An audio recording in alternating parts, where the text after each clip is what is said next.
Good morning, good afternoon, good evening, everybody. I hope you can hear us okay.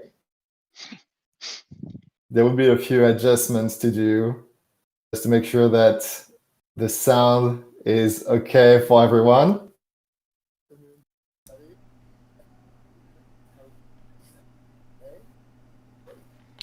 All right. So let's get started. So it's really an honor to do that because it's going to be the first Batocera live streaming in English ever. And we have people from all over the world to talk about Batocera in general, and especially for this new release, Batocera 30. My name is LBRPX. So I think we're gonna do a quick round of introduction. So I was born in France. I live in the United States, and I've done a lot of little small things on Batocera over probably nearly 3 years now, 2 years and a half. So let's do that. I will just state what's my favorite system on Batocera to play. So my favorite console is the Dreamcast. We have Nicolas, also known as Susan34 on Discord. Can you introduce yourself? I'm working on Batocera. I have been working on Batocera for 5 years now. So this is 5 years. Yeah. So my favorite system is Super Nintendo, and hopefully there are some other people to get something else at Super Nintendo and Batocera. Otherwise, it will be stayed maybe on this. Yeah. And I'm very proud that everybody, not everybody, several people are here, and we are meeting for the first time for different people. So I'm happy that there is Demetris, for example. Let's present yourself. Let's present yourself. Myself. Okay, I'm from Cyprus, and my favorite system is MAME. I play a lot of spaces when I was little, and I love playing arcades a lot. And I like small boards that are fast and they are capable of running almost everything Batocera has to offer. And I'm very proud the level it has reached now. 2 thumbs up to everyone. We also have Poke 1.0. I don't know how I should pronounce your name. I know we all have little quirky handles. Well, my real name is Thiago. I'm from Brazil, born and live in Brazil, the very south of Brazil, almost in Argentina and Uruguay. So I'm been on the team for almost 3 years, I think 2 years and a half. I was just Googling for my first my push request to the system. It was to enable NVIDIA driver way back in 2018. Oh, well, my favorite systems. Oh, I can say Super Nintendo, MSX. If you know MSX a bit, so that's my nickname is a basic command from my MSX days. Very useful to play some games. And also I love arcades a lot. Yeah, and I feel you. And last but not least, we have Libero Dark from France as well. Hi, I'm live in France. I'm work on Batocera, mostly on wine. Just that. Right. And my favorite console is all right, PS6, I think. Yeah, you're younger. PS1. Right. All right, so let's get started. We won't be able to go through all the new changes we've introduced in Batocera 30, which is, again, a very large release, but we've grouped some of the features into several themes. So you can see here we have a little presentation about some of the features we have. It's actually a PDF file that you can read on Batocera. We've introduced a few months ago the ability to have PDF files, mostly for game manuals. We've introduced in Batocera 30 a new library for PDFs and CBZ files. So it's pretty useful, and we're using it today. So if you can switch to the next page. Oh, there is a little delay. So let's start with new devices. So Demetrius, he already said it. He's a huge fan of all those little small board computers. We had the opportunity to add a few ones with this new Batocera release. First of all, because it might impact a lot of people, if you upgrade your Raspberry Pi 4, we've made a big change. We moved the kernel and the overall system to 64-bit. So please take a look at the changelog. The very first line of the changelog, there is a little process you have to do if you want to upgrade your Raspberry Pi 4 from previous releases to this one, because there is a major change in the architecture of it. Just one point that was not clear for different people is that if you install the new version on a new SD card, you have nothing specially to do. So it's just for people who want to upgrade. Yeah, new installs, you do that as usual. Upgrade, you have to change one file that you can change even with a Windows system. You don't need to do anything fancy. Of course, you can also do that through SSH, but it's pretty straightforward. So we've added a few new additional devices. The first one, it's the one you have on the picture, the Odroid Go Super, which is the one you have on the top. So you have the Odroid Go Advance and the Odroid Go Super. It's very similar in terms of capacity. So you have exactly the same systems that can be emulated on the Super compared to the Advanced. But the screen is a little bit bigger, a little bit brighter as well. I really like the screen on the Odroid Go Super compared to the Odroid Go Advance. It's a very nice device, not super expensive. The only thing I don't really like are the buttons. I have, big fat fingers, so the D-pad is a little bit small to me. The buttons as well. So that's a little bit of a meh. I got a replacement for that. The Vita stick, you can replace it with those Vita sticks. Search for it. It's excellent.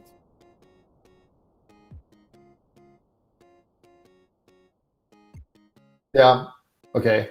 It's actually the D-pad. I'm fine with the analog. I'm fine. I'm okay with the analog sticks they have, but the D-pad is really small to me.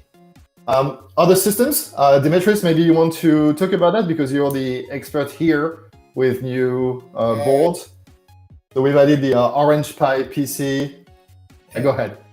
This is a quad-core, a little bit of history board that I have around. I bought it from AliExpress for 13 euros, shipping included. And I thought after many requests of Orange Pi, there is another distro that uses Arbian to run RetroPie on it with a custom fork repo. And many users talked to me and asked me if it can be done on Batocera. And I said to them, why not? We can do it. And I thought about it. It's a little bit of in the weak part of my taste.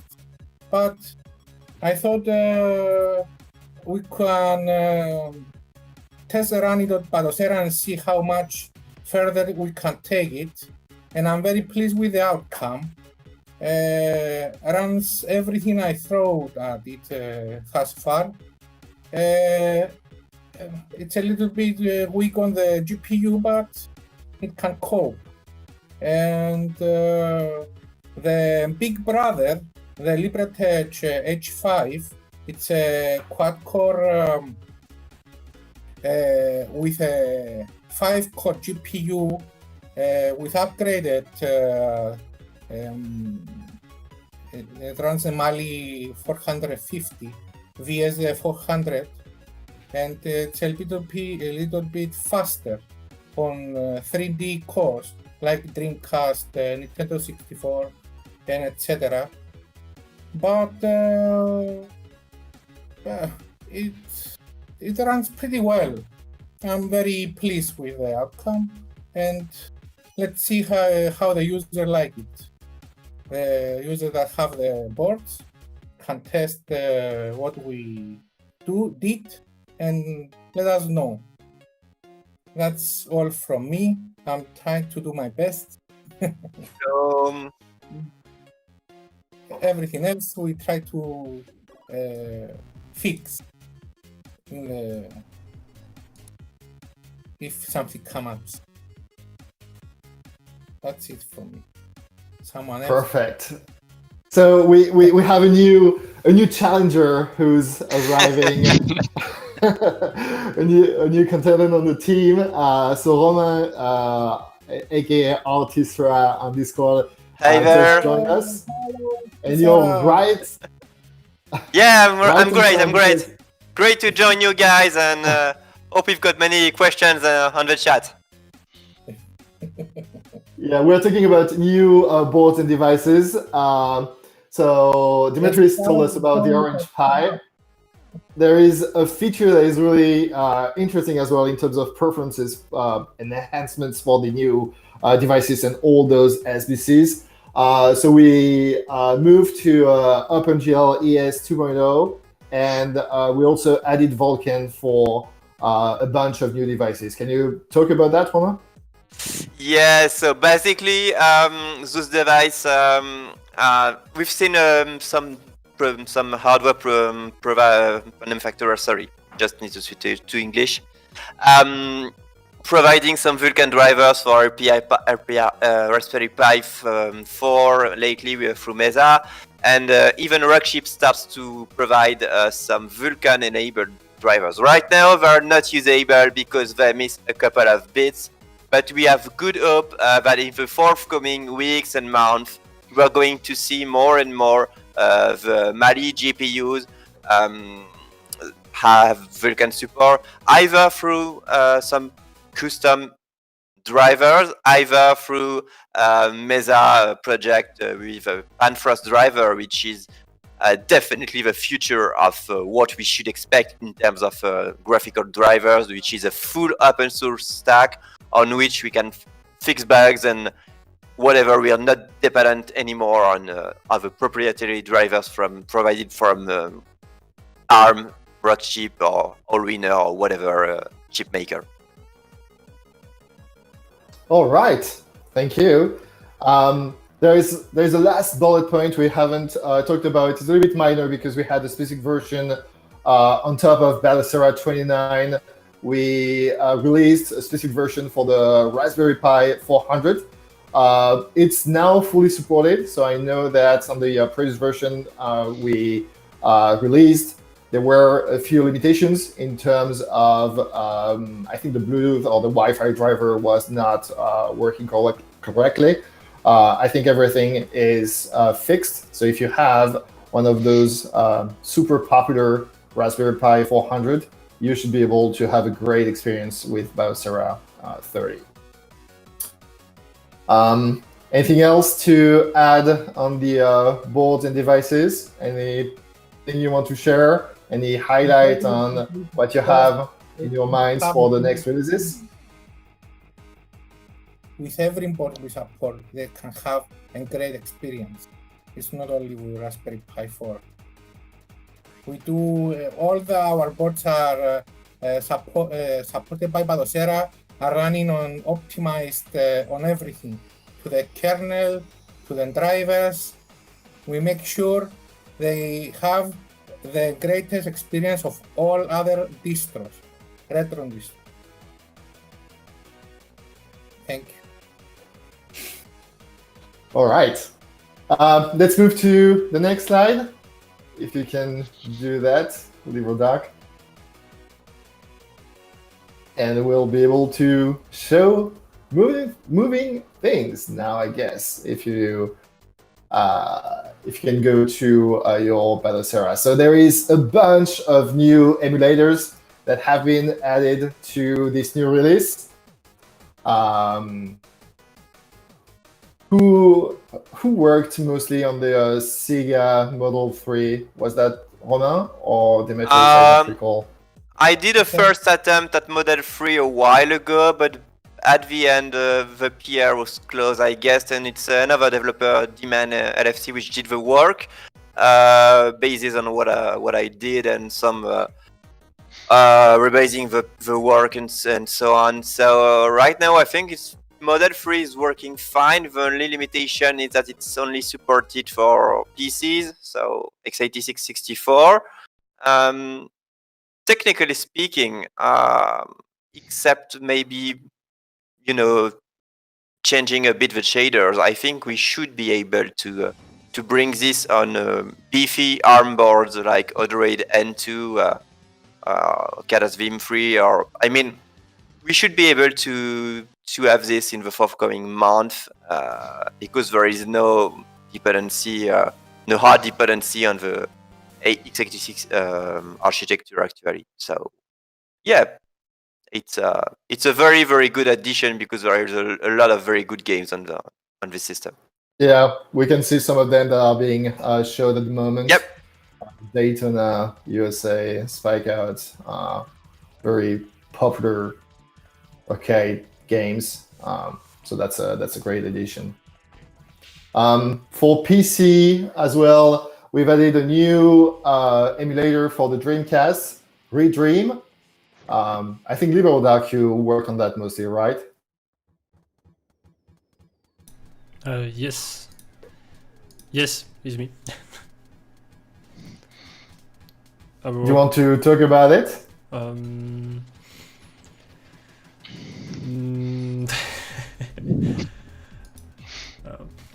Non, je peux... Do you want to play it and show yes, how... I can play it. Yeah, so it's a proprietary emulator, if I'm not mistaken. So we have a free version that is a little bit limited. I think you can do more things or go to higher resolutions like 1080p if you buy the commercial version. And if I'm not mistaken, it's pretty cheap, like $5 or €5 to upgrade to the commercial version.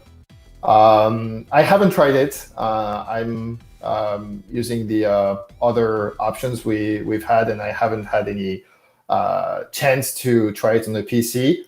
But it's supposed to have a great performance, right?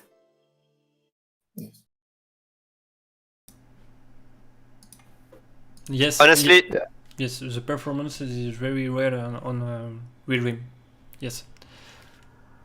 Honestly, try the free version, but I think it's worth the €5 or dollars if you're on PC, because it's a very new emulator.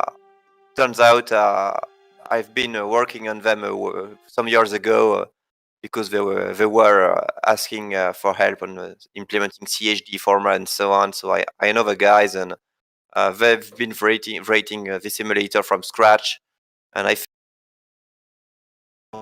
both Redream and Flycast are very good Sega Dreamcast emulators. So if you want to show a bit of support to the guys, I think they deserve it, because they also, once you pay, I think you also have access to Redream for other architectures like Raspberry Pis and so on. So have a look at the website. It's a very noteworthy project. Great.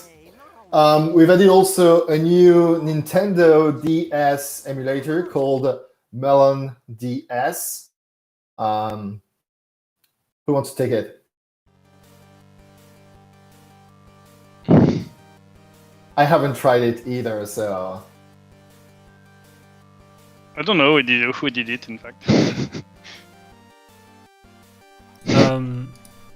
Yeah, so yes, it's another I've, option. yeah. I've added this emulator. Yes, for RPI 4 and N2 and C4 is just for adding correctly in Batocera Nintendo DS support. Just for that. Sorry, my English is very bad. Yeah, that's fine. I think you can, as long as you can get your message through. We're all coming from different countries, or we're all living in different countries now. So, and the accent is always nice. I love accents. It's like the fonts you have on the text. It just gets some of your personality through it. So don't be ashamed. Don't be shy. We all have accents. Next one, DOS emulation. So DOSBox Pure is yet another DOS emulator because it's been problematic to have perfect DOS emulation, right?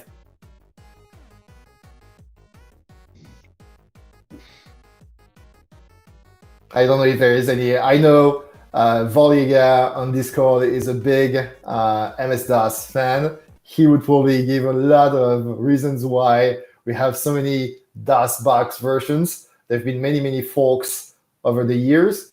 I don't know which one is the best. I know Pure is probably the latest in terms of availability.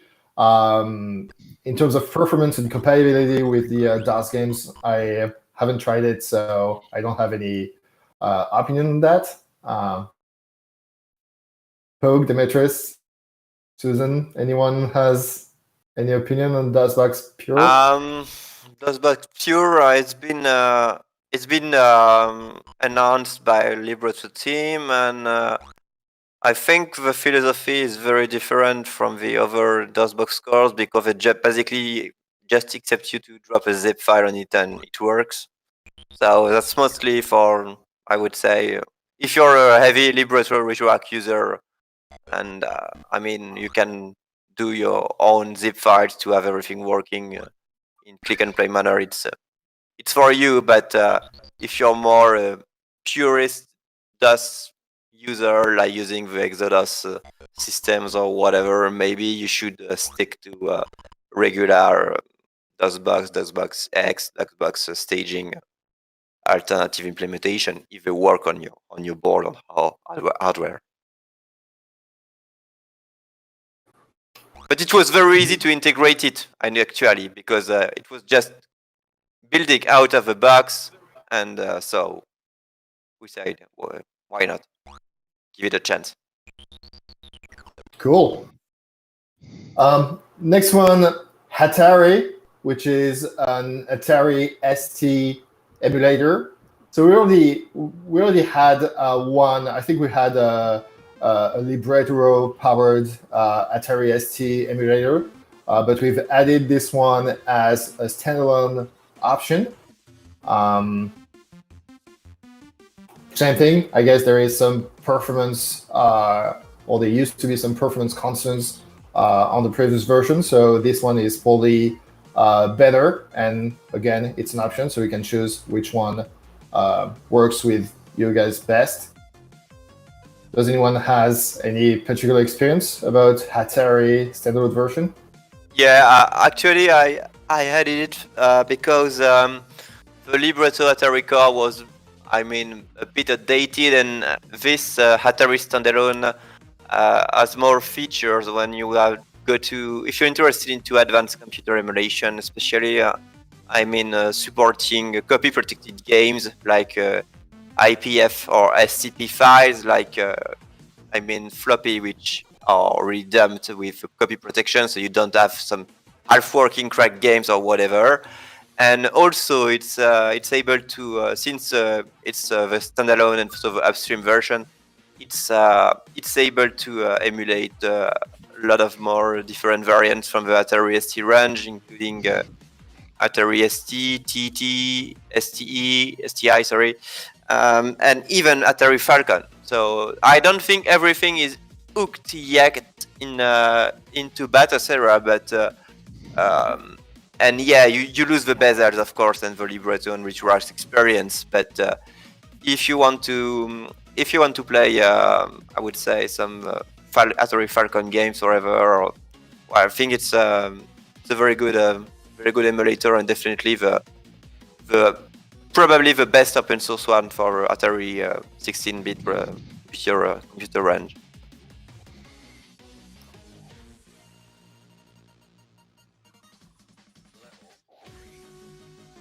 For those who care about Atari ST. I was an Amiga guy, Yeah. so that's why I can tell that, I can throw a flame war Amiga against Atari ST. Amiga was actually had also an ST. I was Yeah. doing some music at the time, and the fact that they had a. Go ahead. Amiga was better for sure, Yeah, but well, while adding this emulator, it allowed us to improve the IPF support in Batocera, both for Atari and Amiga, and both for libretto and standalone emulator. So that was very interesting, actually, because it allowed us to improve the whole system at a system level. In fact, for all emulator on cores, how we to update the libcaps image, which handle the IPF, SCP, well, whatever real dump floppy image format you use, and so now it should be supported better across the different cores.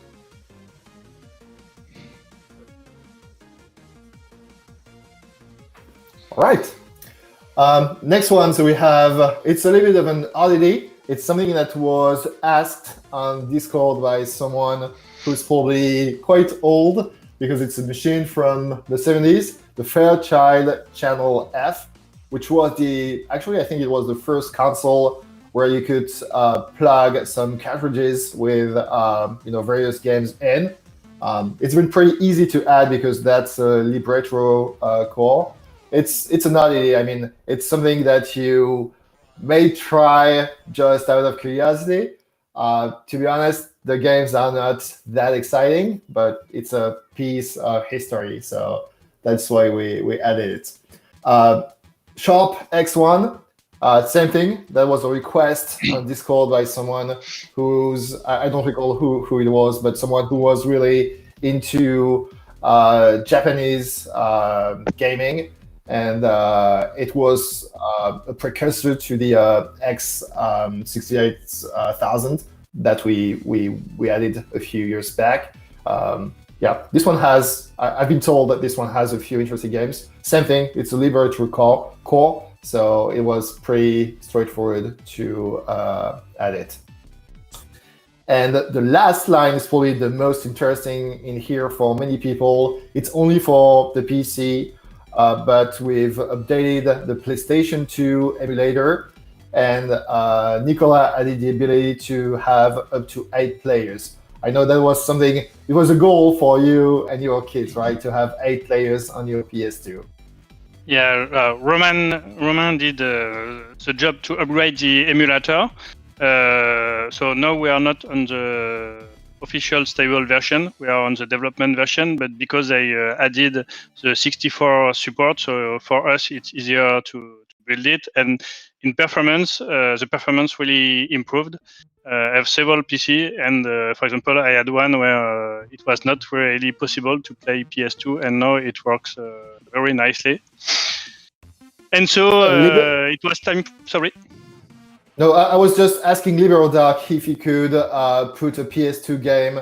I think you have a PN50, which is quite a beefy PC, but you can see that there was a major improvement in terms of performance for the PS2 with Batocera 30. So I don't know if you can do that, but that would be nice while you explain what we've done on PS2. And the other point was to add 8 players. So PCA62 supported 8 player for the Windows version, but not for the Linux version. So I have edited the code to add this feature.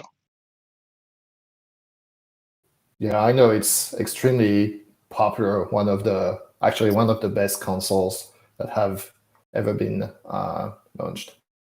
Yeah, it was a request by my child for its next birthday, in fact. So I had to do it, and Last time I failed, and this year it will be okay. Guys, one question from my side.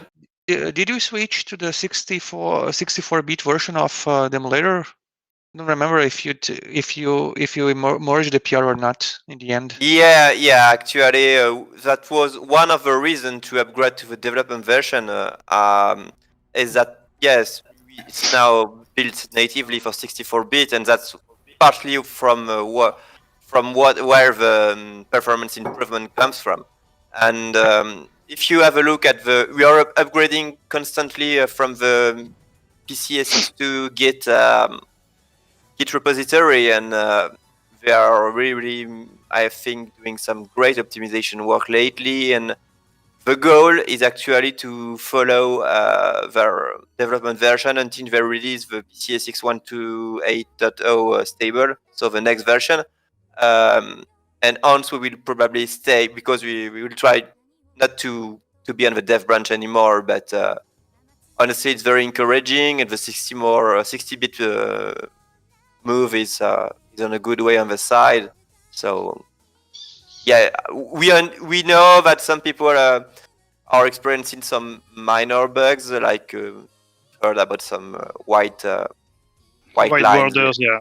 Yeah, white I failed to borders. fix But it. we are trying to fix this, but at least you've got something which is playable on most PCs, even low power one, while the previous version was just a mess to maintain, because we had to build it in 32-bit, then pull the package into 64-bit, and you are not getting this level of performance.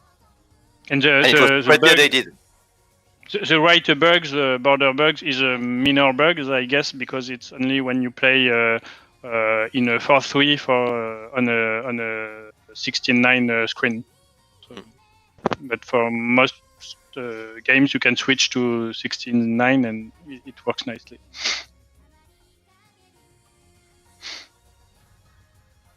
All right, thank you all. So maybe we can go back to the slides, or maybe you can show what we've done with retro achievements. So that's something I really love. I don't know if you guys have experienced retro achievements yet. It's basically, the successes or achievements you can unlock on your PS3 or Xbox 360, except that it works for all those retro games. So you can have achievements for the NES, the Genesis. Well, there is probably a dozen of consoles and hundreds of games where you can unlock achievements for them. And as far as I'm concerned, so I know Poke10 said his first PR for Batocera was the NVIDIA driver. I think my first PR was the very first screen to list all the retro achievements you have on Batocera. And it was a little bit antiquated, let's say it this way. It was, probably 2.5 years ago. And Fabrice Caruso, who's our, he's the master, the genius behind all the new features we have on the emulation station. He basically redid everything. We found some hidden APIs to get much more detail about your retro achievement account, all the details for the games you have, so it's much more interactive now. We can index all the games and show a little icon to tell you which games provide retro achievements, because there is a little bit there's a little trick for that. The prime is depending on the version of the ROM you're using, you might not have the retro achievements available for the ROMs you're using. So the basic rule is usually when you have the American version of the ROM, it works better. But again, you have multiple dumps available, or your own dump that you've done from your own cartridge, and it might be a little bit tricky to have them. So we made it much more simpler to see what games have retro achievements available. We've also added a nice feature, which is a little bit hidden, but you can have an unlock sound. So, if you're nostalgic and you want to have the PS3 or the Xbox 360 sound when you unlock a new success, it's going to be played. And if you haven't experienced that, there is also a little badge every time you unlock a new achievement. So there are, a few sounds that are all retro themed. You can also add your own sounds if you want to. It's on the wiki page. Also in Emulation Station, if you get addicted to retro achievements, we have now an automatic collection.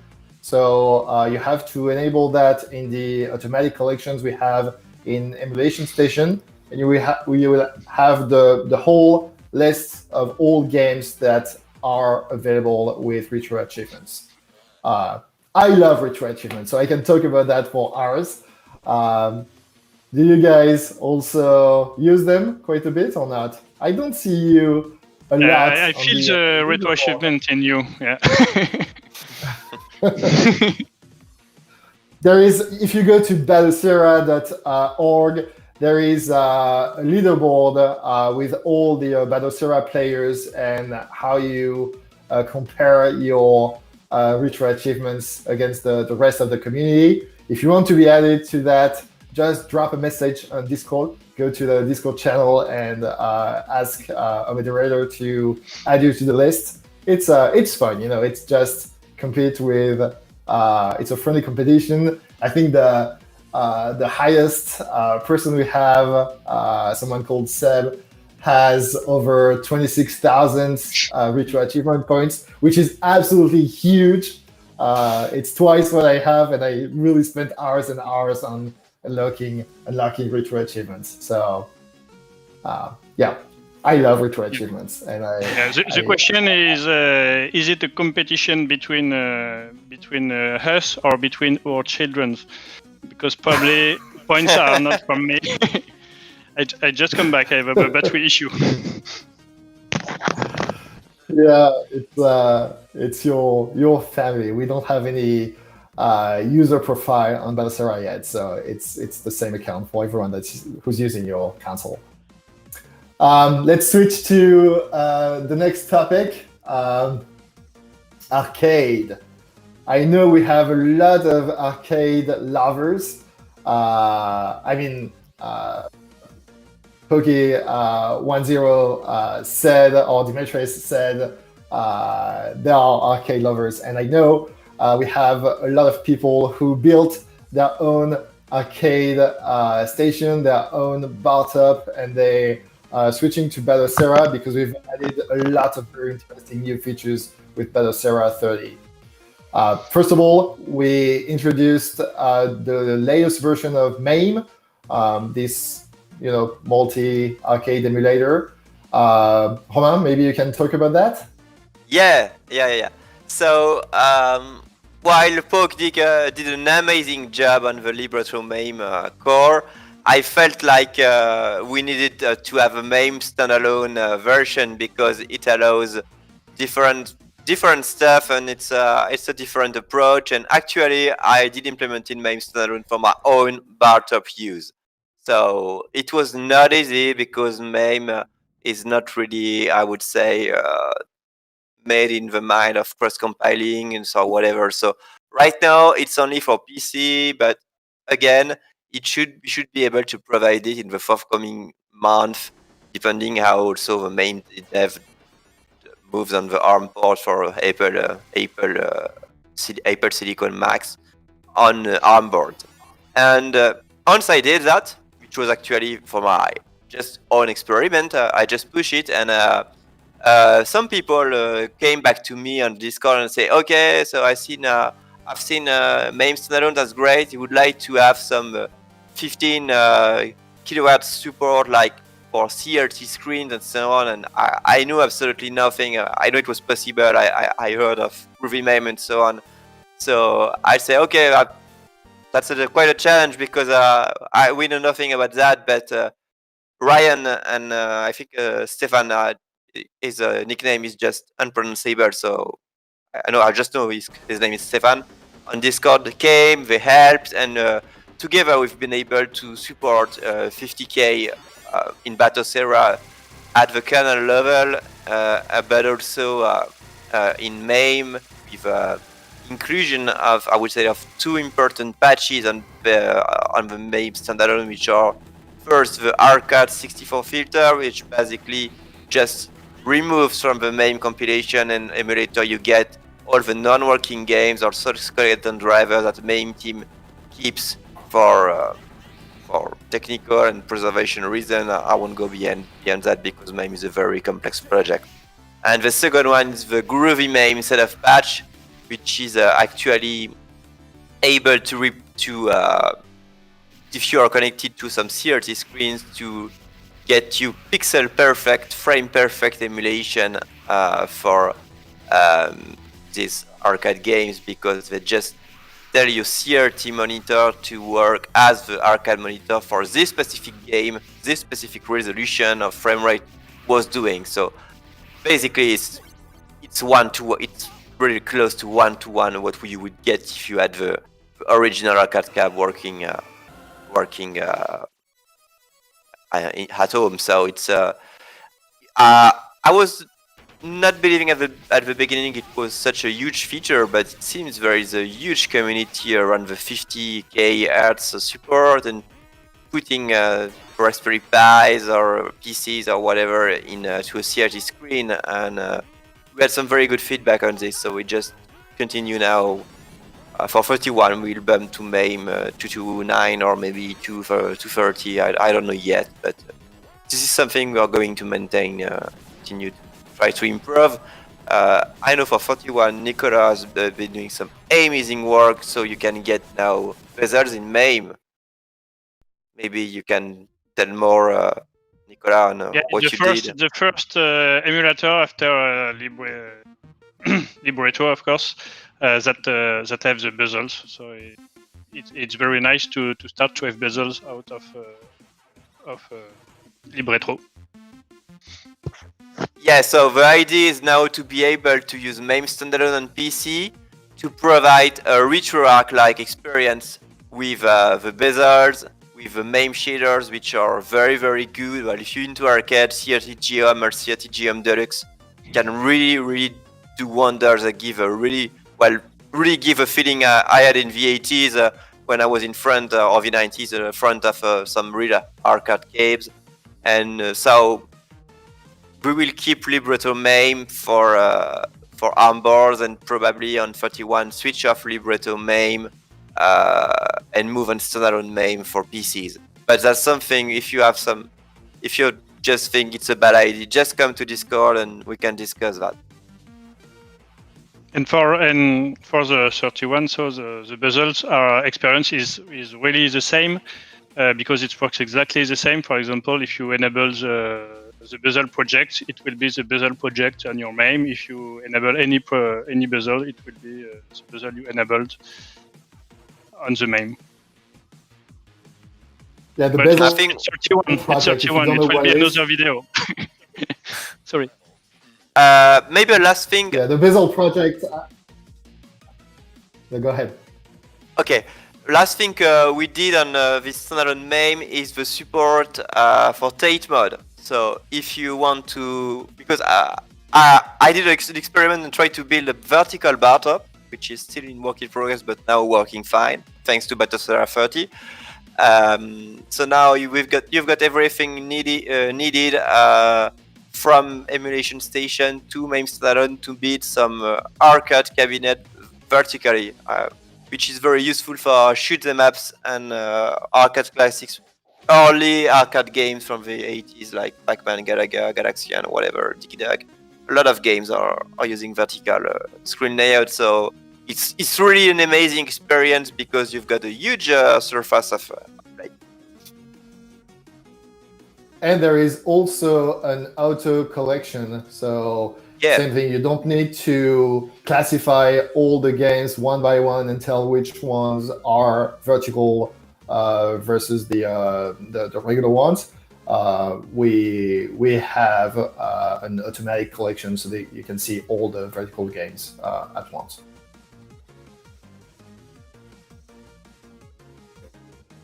Yeah, last thing, Nicola was talking about the Bezel project. So the Bezel project, it's basically a way to have bezels automatically added to your games. So, you know, a bezel is typically when you're playing an old game, they used to have a 4:3 aspect ratio. And when you play those games on a modern TV, it's a 16:9. So you have some space left on the sides. And the bezels are a way to just fill the gaps with some art, graphic design, whatever you want. The Bezel project, they have a huge project of providing one bezel per game. So it's really well done for arcade systems because there is room to provide all the original graphic art you had on the cabinet. And it's also technically very easy because on MAME, all the ROMs, they have a single name. So it's always the same name for the zip file. So it's very easy to tell which game is associated to which ROM and which bezel files have to be added to your screen. So it's a really nice feature.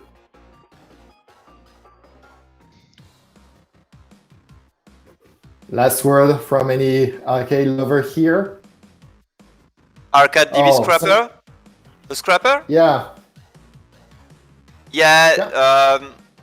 So I think the arcade information we scrapped from Screen Scrapper or Games DB were not very accurate. So I had some discussion with some people on Discord, and they suggested to see if we could scrap data from arcadeitalia.net website, ArcadeDB, and turns out it was possible because we had an API. So while it was not very difficult to hook into emulation station thanks to Fabrice system scrapping a system which is very, very, easy to do a plugin for. And so now we've got this source of information which is using the best available and up-to-date snaps, descriptions, and so on from directly from MAME of some MAME derivative projects. So it's very accurate and it's very, very, very, very good. So if you have an arcade-oriented bar top, or if you want to have some very, I would say, accurate information for your arcade games, it's the scrapper you should scrapping source you should use. Yeah, if you're interested in arcade, just switch to Batocera 30. There is a lot of goodness in here. There is a question I can see on YouTube about bezels that doesn't work anymore with MAME standalone.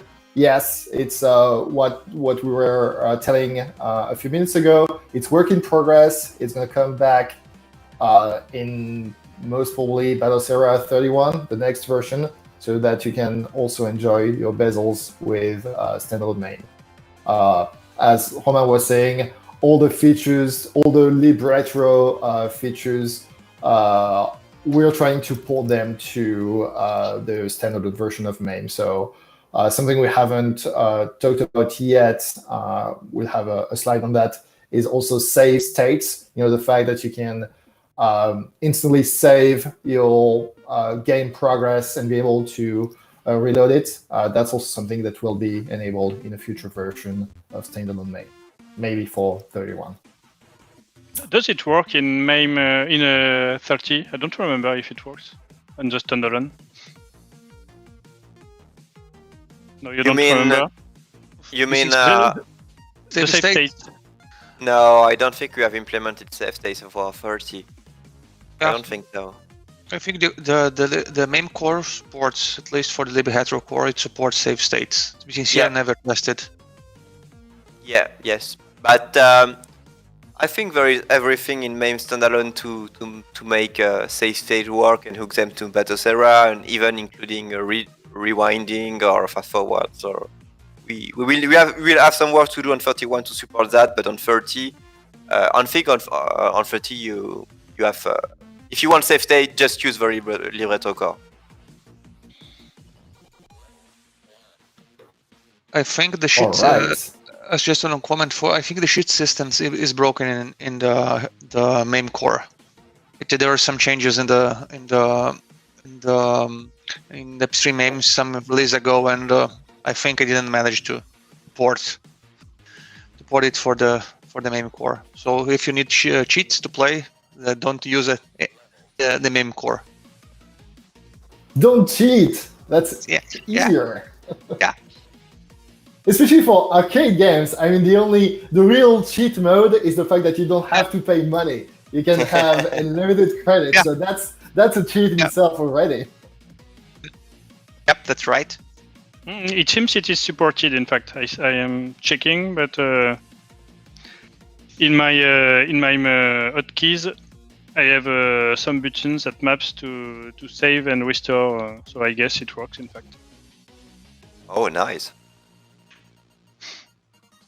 And I have added the fast forwards too and things from via the hotkeys. So, but I don't remember exactly what I found this day.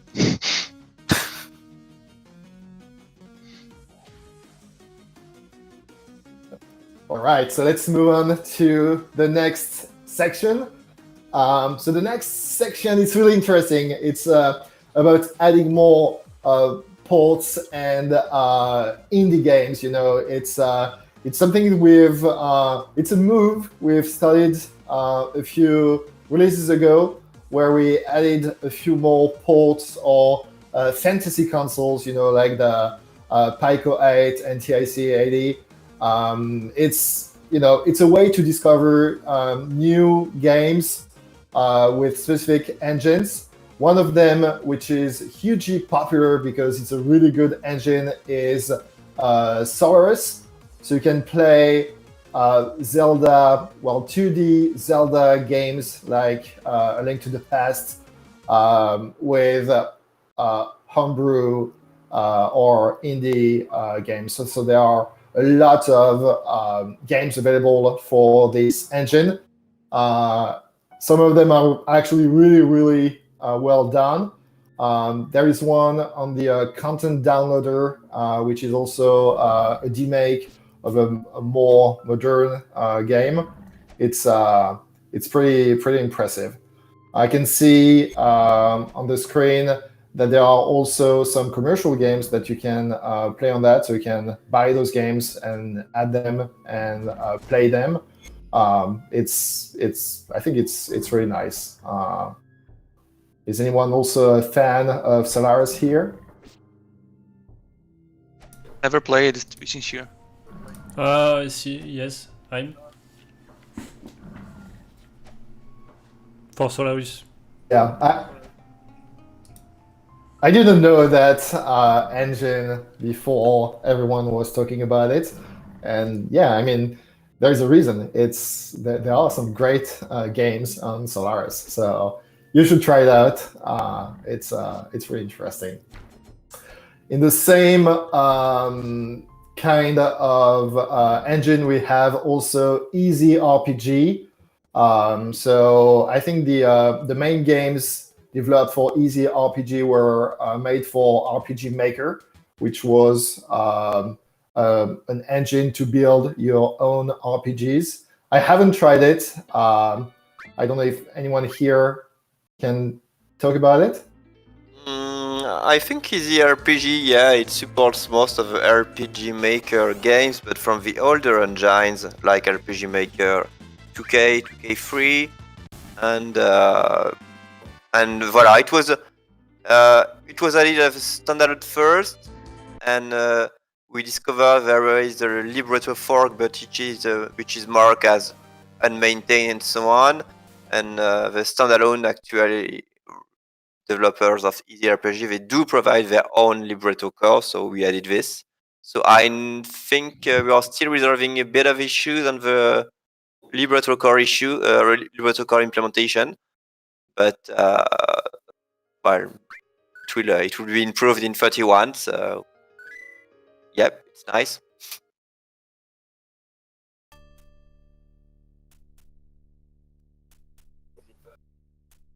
Next one on the list. So I don't know how it's supposed to be pronounced. Is that Mugen? Emu? Gen? I don't know if Mugen. I don't know how it's supposed to be pronounced, but it's a beat them all engine. A little bit similar to OpenBR, I guess. It's only for the PC. That's one of the limitations because I think it's not an open source engine. It's closed source. So we had to do what we could with it, but it's not a perfect integration like all the other engines we have, right? So maybe Libero, it's Libero who added it. So if you can show it, or if you want to say something, you are starting, okay, something to demonstrate. Yes, I'm play it actually. Is a Beat them all games. Yes, I'm share you games for see how it work. It's very simple games for just like Street of Rage. Street of Rage is fighting games in 2D and work with old engine and that is supported by Wine and on PC only. Sorry for that, but it's very easy to play and to run on Batocera and not need any trick and that's all.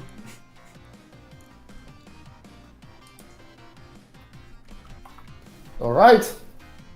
And we have 3 ports of iconic games, really. Prince of Persia. So I guess everyone knows at least one version of Prince of Persia because it's been a game that has been on probably, I guess, nearly all systems you can imagine. Back in the days on PC with MS-DOS, and they've done multiple remakes. There was one on the PS2 and GameCube that was pretty popular at the time. So that's the old gangster, the real one, the first one, 2D with an awesome animation at the time. So the main character, the animation was really phenomenal at the time. It's still enjoyable to do that. You don't need any ROM or anything. It's all rewritten from scratch, and you can play that on any architecture we support. Another one. Oh, go ahead.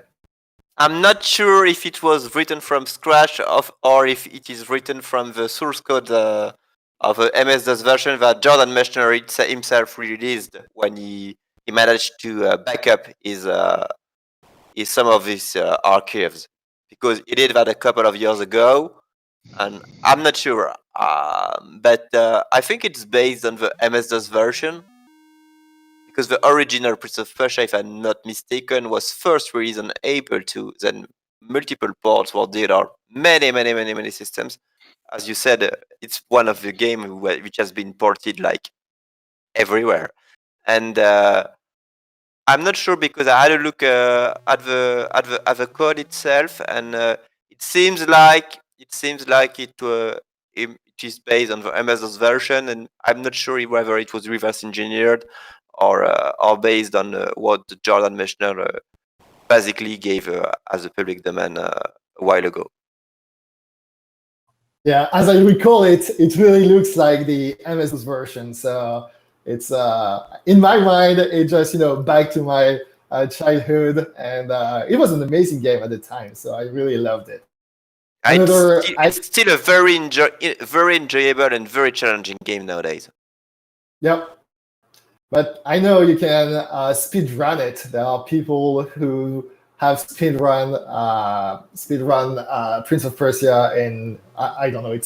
Some can be super fast. It's like muscle memory to go to the end of the game. It's interesting. Another iconic game we've added is Diablo. So how on earth would you play Diablo with a pad and not a mouse and a keyboard? Because it was first and foremost a PC game, a Blizzard game. I think with the emulator we have, you still need to have the original data files for Diablo and Hellfire, the extension.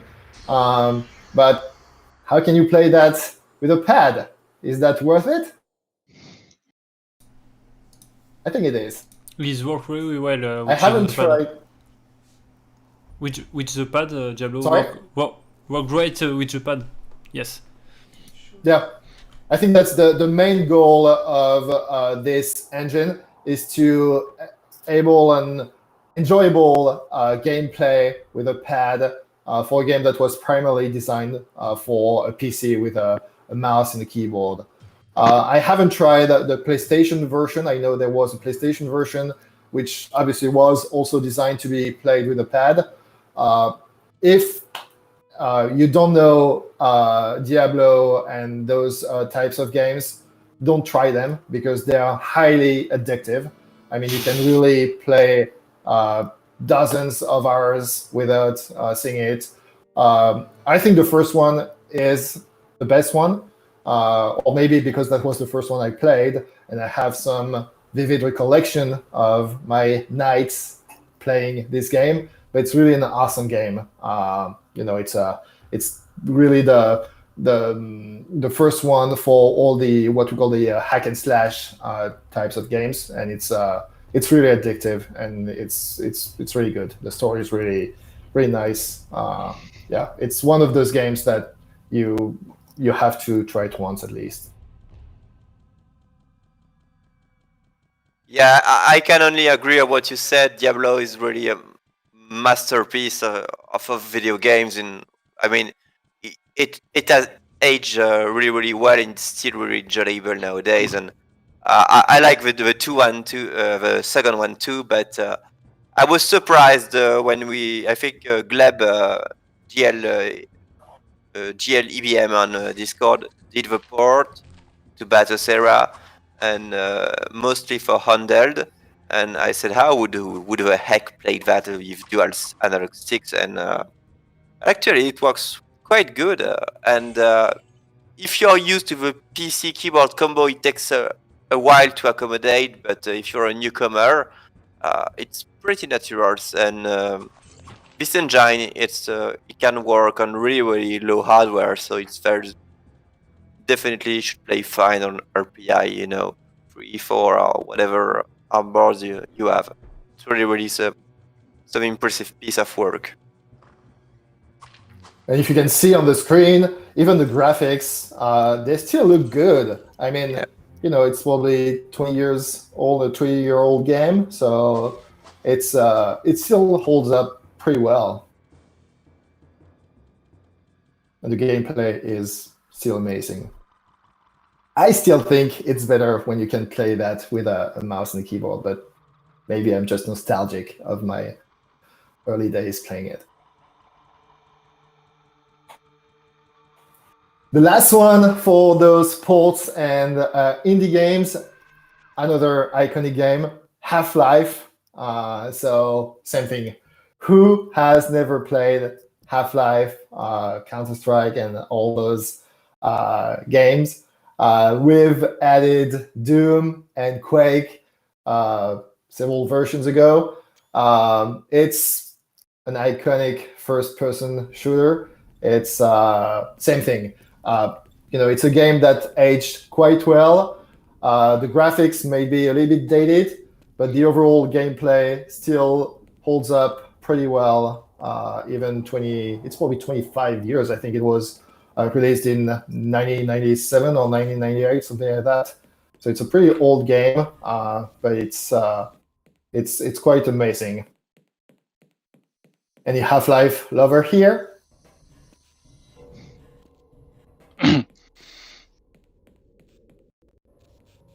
Yeah, No, you can not see on the especially for screen. me. I played Unreal Tournament mainly on I don't on play the FPS PC much. and now on Dreamcast. In my side, I love Half-Life. It's very good game. The story is great, and inside this game. But other point is very good is very old game, and today is very good to play on. I don't know the words. Je dis en français. Ouais, je vais le dire en français, désolé, mais un des premiers jeux en fait du genre, c'est Half-Life a vraiment fait un changement incroyable en fait dans le monde du jeu vidéo quand il est sorti, techniquement et par le mode de jeu et tout ça. Je veux dire, c'est un des jeux qui a énormément lancé et inspiré beaucoup d'autres jeux. Voilà. So what he was Maybe you saying can was. say it. It's one of a kind. Sorry. One of a kind. So what LiberalDark said is it's really a one-of-a-kind game who generated its old class of games by itself because there is a very innovative gameplay, good graphics for the time. So he's a Half-Life lover. I know there was a new remake of it, Black Mesa, who started. It's actually a game that started as a fan-made game, and I think they released it on Steam a few months ago. I haven't played it, but I know they redid all the graphics and ported it to a much more modern engine. So we're not talking about that. We're talking about the old Half-Life version, but it's still worth taking a look at it.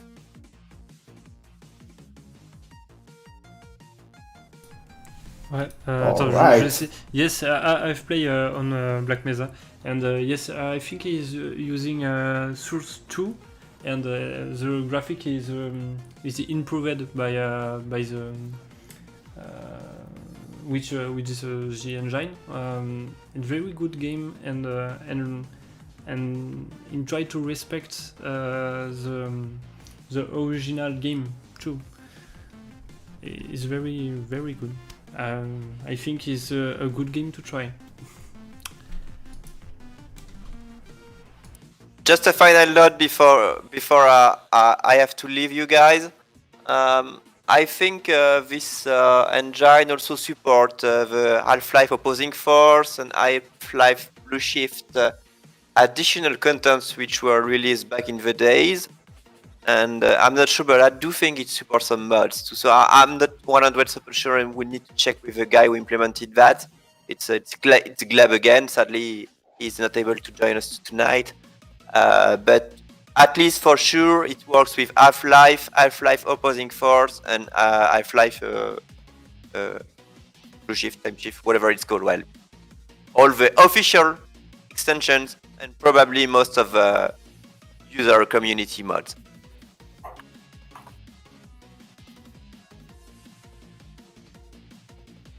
All right, so I think that's it for the ports and indie games. We have still a few surprises, a few slides of new features for Batocera 30. The next one is about save states and save snapshots. So that's a feature that has been requested a lot. It's something that has been very popular with mini games, like there was a mini PlayStation that was released probably a year and a half ago. And one of the features that was absolutely loved about it was the ability to just pause a game, have a snapshot of the game, and you can leave it as is.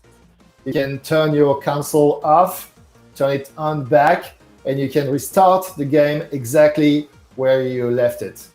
And there is on the PlayStation Mini, there is a very nice UI where you can see little screenshots of where you are on the game, so that you can have multiple games. I mean, if you play with your kids, you might want to have multiple save states. And Fabrice did an amazing job on Emulation Station to provide something very similar to what we see on the PlayStation Mini on Batocera. I don't know if Tiago or Libro Dark, you've played with those save snapshots? Yes, I've show how to run the game with the snapshot. Yeah, it's very simple for games, yeah, like Final Fantasy, you know, those very long games. You'll never be able to play the whole game in just one sitting. So you can use the save, well, the actual save capacity that the PlayStation had back at the time, but you know, you have only the ability to save when you go to that point in the game where you have a chance to save it. With those save states, it can be fully automated. You don't have to think about it. You can save it whenever you want and play it back at the exact time when you stopped the game. So it's really nice. We have also this feature where you can see those little thumbnails to see again when you have multiple players or multiple steps where you want to save your game.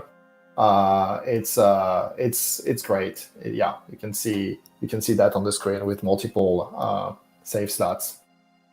It relies on Libretro, so it's only for RetroArch emulators. It's not available on all emulators yet. Maybe we'll find some ways of enabling that for standalone emulators as well, but at the moment it works only for Libretro-powered emulators.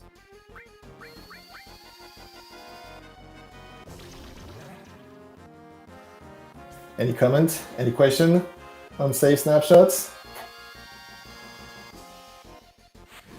All right, so let's move to the next section. So the next section is about the PC. With Batocera 29, we did a lot of improvements on the PC specifically. One of the main features of Batocera 29 was the ability to add the Windows games.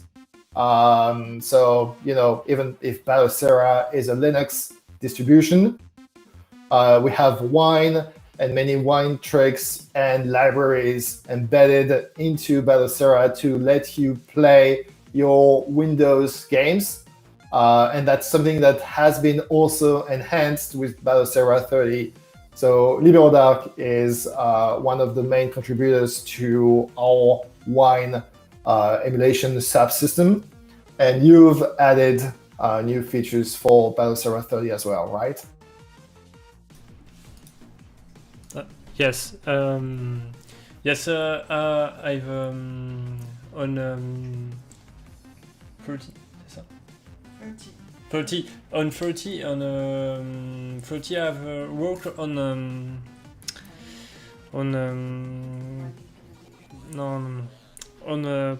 port I've reworked the wine implementation is big work. I've changed all system of wine beginning on 29 is now have a possibility to use new system.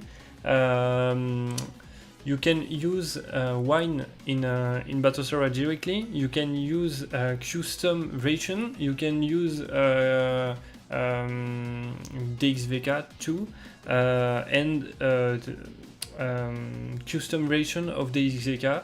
I've worked too on option Windows Media Foundation for try to help user to run a game more easily, and I think is all. No, yes, I've worked too on which Susan on a detection of file system for check if you have ext4 or INTFS or BTRFS. Why I'm adding this is for force compatibility in Wine if you are in INTFS, that help to run game if you use INTFS file system. Okay, and I think it's all for me on Wine. I've many work, many time for make this, and all rework on this system. And yes, and I've adding a new core. Yes, it's Proton. That is developed by Valve. Valve is compagnie qui détient who has Steam, and this core have a possibility to run many games and old games too. That help improve the compatibility and help user for run game more easily, which a good performance and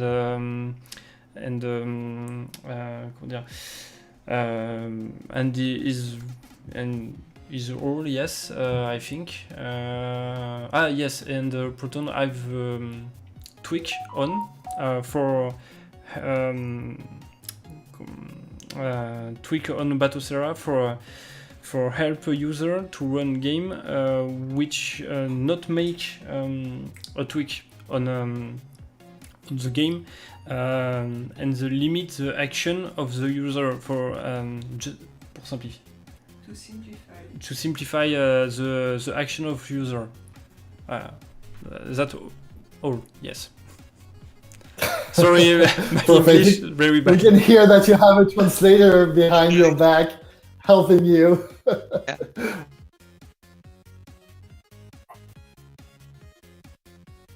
And I think Enal Dromora was encouraging you to speak English. I know it's not always easy, when you have to explain what you've done in a foreign language. It's really hard, and finding the words, they don't always come easy. So you did a great job. Don't worry. Another feature that has been added for Batocera 30 specifically is the ability to emulate Flash games. So Adobe Flash is dead. It's been it's been removed for probably a year and a half now, or something like that, on all major browsers. But it's been a huge source of games for many casual players. There were literally thousands or hundreds of thousands of very small Flash games. And I know a lot of people are still nostalgic of those days, and they want to replay those Flash-based games. So that's something, again, it's only on the PC for technical reasons at the moment. But you can emulate some of the old Flash games on Batocera. It's not my generation, I haven't really played any Flash game. I don't know, is there any specific Flash game that you would recommend to try if someone wants to replay those games? I think Portal started as a Flash game. Which one? Portal from Valve. Portal was the one that you have these guns that you have to teleport. Really? Yeah, it was a a flash game to start with. In a flash game. I didn't know that. Let's see if I can find it online. Portal Flash. I trust you. I just wasn't aware of it. In Liberal Doc, in any my recommendation side, for a flash game? Yes, in my side, I recommend. I have many very good games, but games working now, and I recommend Age of War. I'm show you now this game, and very good game. I love on my side. I've adding with Batocera the flash games, and I love the flash games. Comment dire, j'ai harcelé Batocera. I've worked hard on this for try to make the best integration on Batocera on this system. Yeah, that's great. So we can see on the screen. So that's Age of War, right? So a few games. I've never been into flash games really myself because I've neither. used Linux on my desktop for a very long time, and there was always problems to play Flash on Linux. So that's why I probably missed a whole part of casual gaming. But maybe now I can play that on Batocera. I just need to find some time to do it. But it's interesting.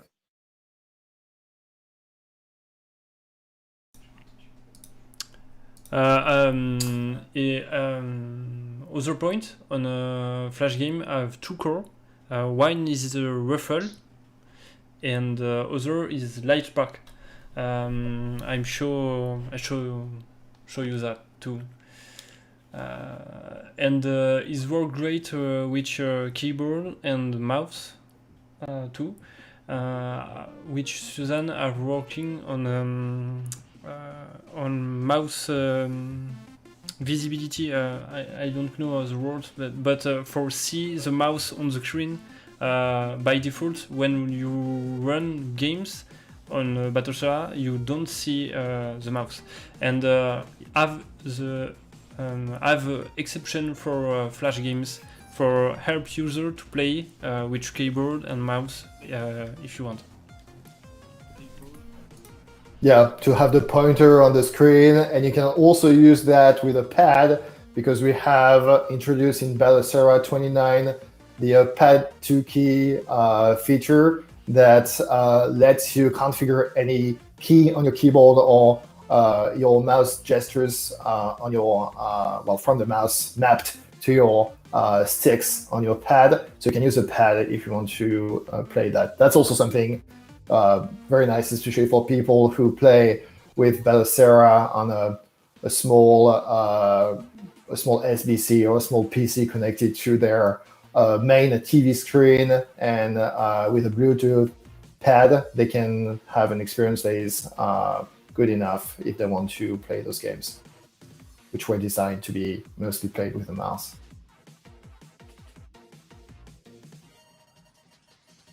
So we have two calls because same thing. It's something a little bit new at the moment, the Flash emulators. So depending on the games, I guess you have to switch from one call to the other and see which one works best with the game you want to play, right? Yes, Lightspark is working with sorry for my English, but with EMV 2. But Ruffle is working with the game EMV1. Ruffle, for simple, is old games of Flash, and Lightspark support new games. That all. Yes, for this simulator. Great. All right, so let's move on to the last slide. So in that last slide, I put a few items that we haven't been able to talk about. One feature, which is the one we've been using for this presentation, is the ability to display CBZ and PDF files. So you can have a library of old video game magazines or anything you want to put on your Batocera. You can put them into your library, and you're able to zoom in, zoom out, turn the pages of your CBZ and PDF files. So CBZ, I know there were a few questions about that. It's basically a zip file with JPEGs in it. So it's very, very fast. It's actually faster than PDFs with large images in PDF files, especially when you have a low-end board like a Raspberry Pi 2 or 3. It's much easier on the CPU to use a CBZ file compared to a PDF. The zoom functionality is also something you can do with maps and manuals. So starting with Batocera 2029, you are able to download game maps and game manuals for each game. I know it's hugely popular, even if many of the manuals you can find are in a different language than the one you speak or read. I know a lot of manuals are in Japanese, for example, and my Japanese is not good enough to be able to read that. But when you have an English version or a Portuguese version or French version, and you want to have the full experience of reading the manual before playing the game, which is what we all did when we were kids and we got a new game, that's definitely something you can do with Batocera. A lot of cores have been bumped to their latest version, so that's something we usually do for every new release. We bump all the, maybe not all, but the vast majority of the cores we're using are bumped to the latest version they have at the time of releasing. So you can go in, take a look at the changelog file. You'll see all the updates we've done. And a lot of fixes, bug fixes, especially for large disks. That has been always a problem when you have like a 6 terabyte disk. I know we had a few issues, so we've fixed that with the latest version. We don't have a lot of time left. I know Poke10 needs to leave very soon. So let's switch to questions. Ask us anything. And you can ask your questions in English, in French, in Portuguese. We'll try to answer them all. Other point. Start with Portuguese. Just Go ahead. Just other point. I have a new feature on 50. I've added is minor feature, but is a very good feature. If you have many games and which a low space disk, I've added a new compression which BTRFS is ZSTD. I think it's okay in English. Sorry, but thank you. But that help very good in if you use the BT what okay, if you use BTRFS on Batocera, that help to improve the speed of the system a little, and that save many space. Actually I'm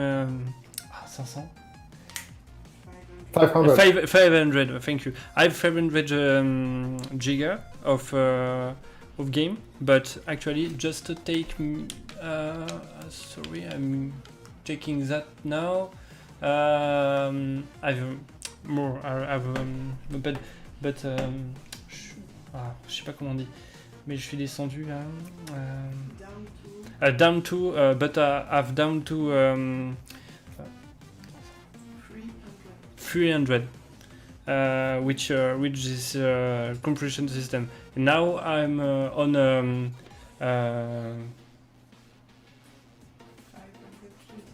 522, but in really I've is more bigger. Just use in really use c'est à peu près dans les 700 gigas. 700 in really. Sorry, my English is bad and it's complex to explain that, but I'll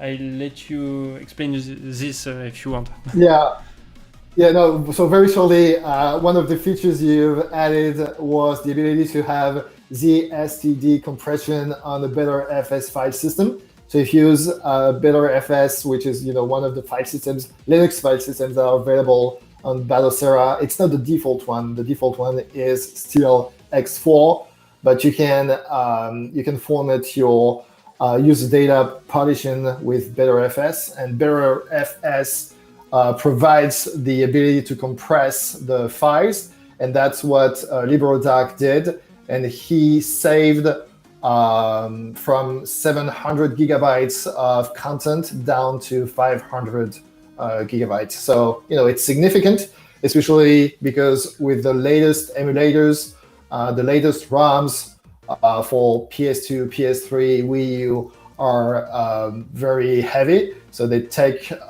eat up a lot of space. So this feature will save you space on your user data partition.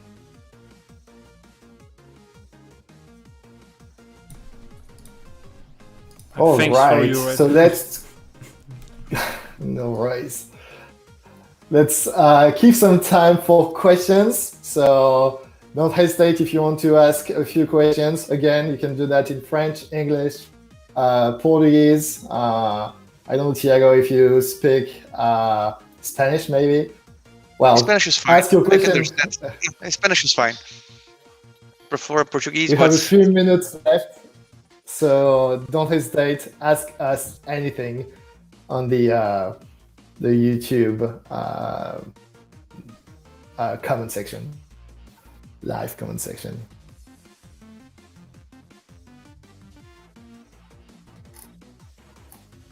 I know there was a question earlier about video splash screen on PC and Pi 4.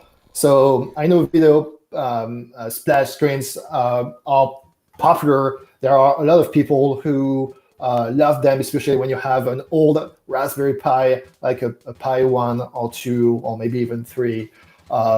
You can have a short clip played at the beginning of your Batocera system when you boot it up. And it's a feature that is highly requested for the PC and the Pi 4. We haven't added it yet for the Pi 4. We've faced a few technical issues with multiple changes in the graphic stack. I think now we might be able to do that, but it's been a bit of a challenge to do it. For the PC, there is also a technical problem which is a little bit bigger because you have so many different combinations of graphic cards and just PC configuration. It's really hard to find a setup that would work for every configuration. So we don't want to take any risk and have the boot process hanging up for several configurations. So, and honestly, the other problem is those fast machines, they boot so fast that you would really benefit from the video a few seconds only. So is that worth it? Yeah, I'm not sure, but I know it's a very highly requested feature. For the Pi 4, I was talking with Giuliano some days ago, and I think he got the sound working, but the video was not showing. I don't know why it was not working. Unfortunately, I don't have a Pi 4 to test myself, but Susan said that he will check on the next version. And for the PC, it's hard because not every video card supports frame buffer since the beginning of boot, and they boot so fast that in some cases you just play the video for 1 second or two. Even with some boards like the Kada's Vin3, it boots in. I think the video play for 1 second and 2 seconds at most. So but yeah, we understand it's a nice feature to begin with, so expect something at least for the next version, especially for the Raspberry Pi 4. I have a question from already Barrett. Barrett. If you planning to push BTRFS in default for new installation, and yes, it's planning, but normally it's planning for 41, but actually have big work on, and I think possibility to switch on the other next version, but I don't know. BTRFS have been added 1 year later, and for try to test and improve this. And I think now we have a good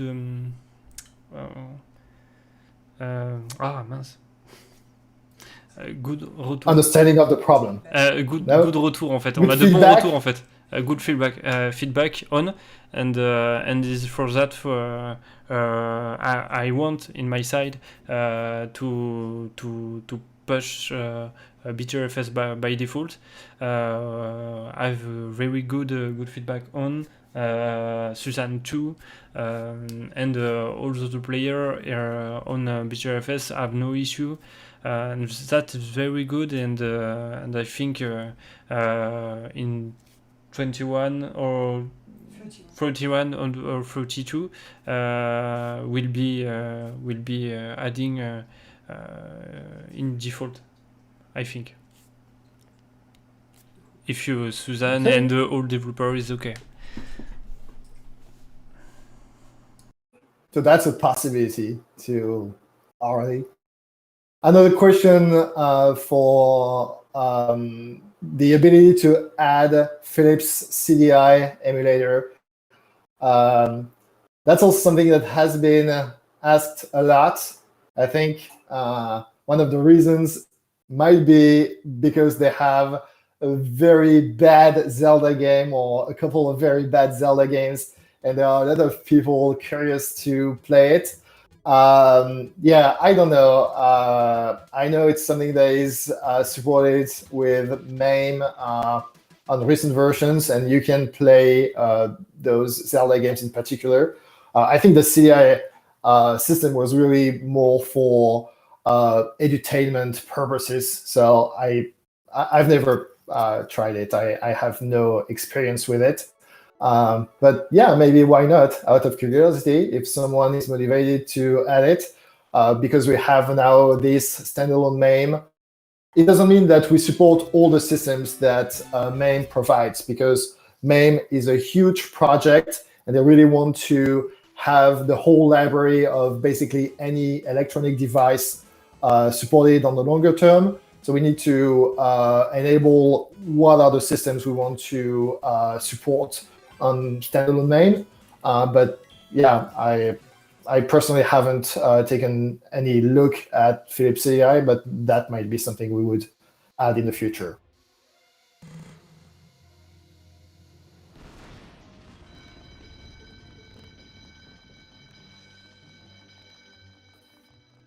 I don't know if there is any other question.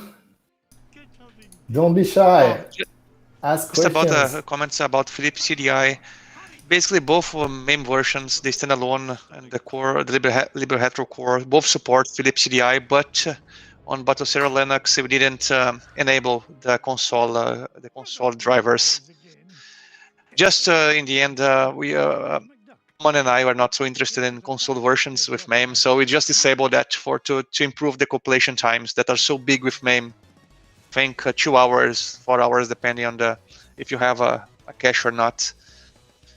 Can do it. It's not difficult. You just have to enable the driver, compile it again, and do the pummeling in the config in our configuration backend. It's possible, but like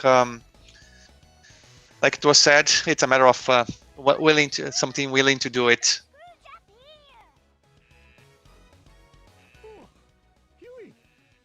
It's all about motivation and time. Yeah, You know, we exactly. Yeah. all have day jobs. I wish I could spend my whole days working on Batocera, but you know, I need to make a living, so Yeah. we're all. And the last year during the, let's say, I spent too much time on Batocera during my work times that was a bit ashamed. Especially when I reporting the Batocera to the CADA's boards. So it was a lot of time during the work time that I should not. I see another question later on the chat for OGS and the support of DS, Nintendo DS, and I don't know what is the pseudo, but yes, I've worked on to add this, and with Batocera I've adding two emulator on. In my side, I've added one, and other have been added by Batocera, and is very good, and that work very well. Donc is very. I think is coming to which 21. 21 version. Sorry. But yes, that is in work in progress, actually. Good news. All right, I don't see any other new question, and it's been over 100 minutes now for this live. Thank you all for being part of it. I hope you enjoyed it as much as we enjoyed preparing and streaming it. Again, if you want to get in touch with us, the easiest is to go to Discord. That's where you can see all the people you've seen on the screen on a nearly day-to-day basis. You can see and ask questions on Discord. If not, you can also go to the forum we have. Any last word? Buck10 or Liberal Dark? The guy just thanks for coming and join us Discord to talk or complain or maybe contribute. We're always looking for new programmers to help us in delivering a new version of Batocera Linux. Yes, same. Thank you for this to coming and see and see this live, and thanks for help us to improve the Batocera Linux. Thanks for all for that. All right. Thank you all. Have a good day. Have a good evening, depending on where you live. Thank you, guys. Yeah. Bye-bye. Bye-bye. And game on. Bye. Yeah.